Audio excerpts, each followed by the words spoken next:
An elephant bathed in a river and was traveling along its route. As it approached the bridge, it noticed a pig completely drenched in dirty mud from opposite directions. The elephant calmly moved to one side, allowing the filthy pig to pass, and then proceeded on its way. "See how large I am? Even the elephant was terrified of me," and stepped to one side to allow me to pass, the dirty pig later boasted to its buddies. When they heard this, several elephants questioned their friend's actions. "Was it due to fear that you moved to the side?" "I could have easily crushed the pig beneath my leg," the elephant said, "but I was clean and the pig was quite dirty. Moreover, crushing it would have made my leg muddy, something I wanted to avoid. As a result, I stepped away." Moral of the story: a wise person will avoid contact with negativity not out of fear, but out of a wish to avoid impurity, even if they are powerful enough to eliminate it. We do not need to react to every scenario. The beginning of a new school year.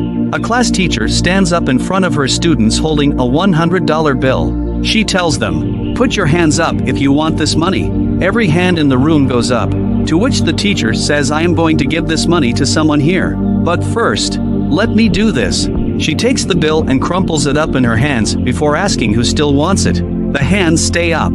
The teacher then drops the bill on the floor, stomps and grinds it on the ground, and picks it back up. "How about now?" she asks again. The hands stay up. Class, I hope you see the lesson here.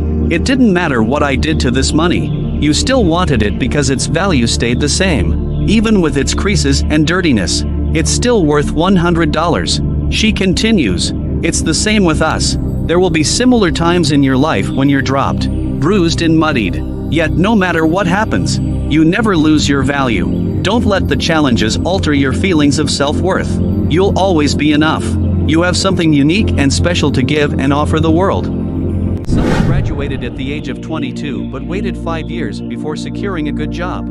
Someone became a CEO in 25 and died at 50, while another became CEO at 50 and lived to 90 years. Someone is still single, while someone from the school group has become grandfather. Obama retired at 55 and Trump started at 70. Everyone in this world works based on their time zone. People around you might seem ahead of you and some might seem to be behind you, but everyone is running their own race in their own time. Do not envy them. They are in their time zone and you are in yours. So relax. You are not late.